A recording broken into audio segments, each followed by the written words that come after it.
दिनै जुननि 14 तारिख central UPPL नि कामान बायदि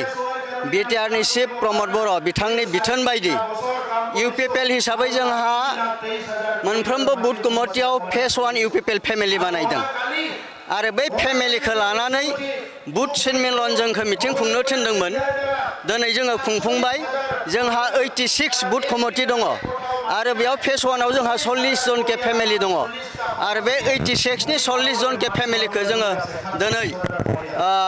मानव गेदेर प्रमद बर' बिथांनि नुजाथिनायाव बिथाङा बुंखादोंमोन जोंनि धनस्रि समष्टि बुथ सन्मेलनाव बिथाङा थागोन दिनै खोथा होनाय मथे थाबाय जोबोद गोजोननाय मोनदों आरो बिथांखौ फैगोन होननानै जों फोसावनायाव जोंनि मोनफ्रोमबो 86 बुथनि गासै मावथि बिथांमोना दिनै फैदों अब्ला 86 बुथावहाय 40 जन करि फैयोबा 3440 जायो आरो दिनै 3000 नि एसे बाराबो दङ साफा सानैया जेथु धनस्रि समष्टिया खोब मोजां जागासिनो दङ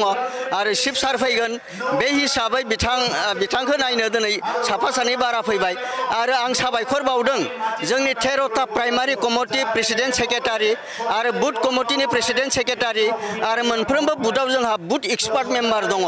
आरो जोङो नैबे स्पेशल प्रग्रामनि थाखाय जोङो इनचार्ज पार्टिनानै होदों आरो बिथांमोना साफ्रोमबो खामानि मावनायनि थाखाय दिनै प्रग्रामा साक्सेस जादों नोंथांमोना नुदों आरो बेखायनो आङो धनस्रि समष्टिनि गासैबो ब्लकनि बिबानगिरि इउथ सेल वमेन सेल 13टा प्राइमारिनि बिबानगिरि 86 बुथनि जोंहा 12 booth committee member 10 women 10 youth 8 senior worker दङ गासैखौबो आं साबायखर बावदों आरो बेबायदि जुदि रायजो राजानि मदद मोनो जों फैबाय थानाय समावहाय जोङो धनस्रि समष्टिखौ देरहागोन आरो रोखा बायदि जों नुदों आरो सानजाहा जोंहा गहपुर साब डिभिजननिफ्राय जोङो 16,000 जोङो भट आरो ST भट मोननो थांबावगासिनो दङ आरो दरंनि बेकार कास होननाय मोननै बुथ कमिटि बेयाव 1323टा भट दङ दा बे हिसाबै जोङो जेराव चिफ सारनि बिथोन मथे बुथ कमिटि दादों दिनै जोंहा गहपुरावहाय डिस्ट्रिक्ट कमिटि दाबाय आरो बेवहाय ब्लक कमिटि बा प्राइमारि कमिटि थानाय नङा डाइरेक्ट डिस्ट्रिक्ट कमिटिया बुथ कमिटि दागोन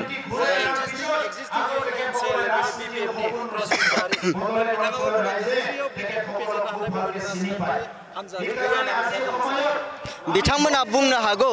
किन्तु फैबाय थानाय समासो खोन्थागोन खारन बिथाङा जोङो मिन्थिगौ MCLA जानानै सरकारा जिहेतु जोंनि जेबो मावनो हायाखै जों खोनादों रायजो राजाया बुंदों मात्र बिथाङा बेमारि नखराव सोरनिबा नखराव 1000 2000 फैसा होना फैनो बिनि अनगायै बिथाङा दे बोसोरावहाय 60 लाख MCLA फान्ड मोननो बेखौ बिथाङा थाइसेबो बाहायाखै बेखौ रायजो राजाया दिनै बयबो बुंगासिनो दङ आरो बिनि फिथाइखौ बिथाङा फैबाय थानाय समावहाय मोननो थांगासिनो दङ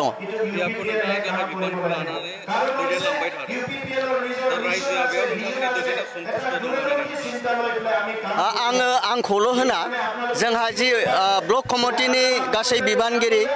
थिलसिसियाबो खामानि मावबाय थादों आंबो जिल्लायाव गाहाय नेहाथारि दङमोन आरो जिल्लायाव गाहाय नेहाथारिनिफ्राय आंखौ बेयावहाय ब्लकआव प्रेसिडेन्ट हरबाय आङो दुखु मोनदोंमोन मानो आंखौ जिल्लानिफ्राय ब्लकआव हरखो दा मानसिफोरा आंखौ बुजायबाय जे नोङो धनस्रिखौ उद्धार खालामनायनि दायित्व लानांगौ बेखायनो आङो नट अनलि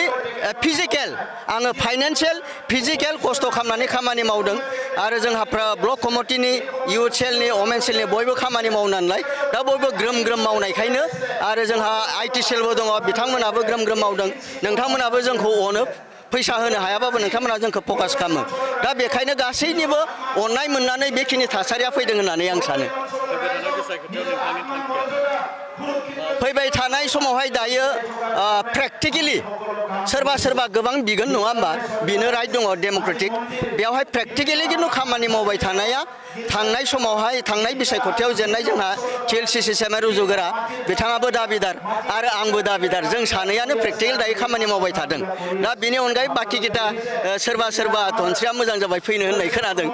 थ' वेलकाम दा बेखौ हाइकामाना सिन्था खालामगोन दा बेखायनो आं नोंथांमोनखौ साबायखर बावदों फकास खालामबाय था मदद खालामबाय था जोङो बावैसोनो गहपुरावबो थांनानै ग्रोम ग्रोमै बुथ कमिटिखौ दागोन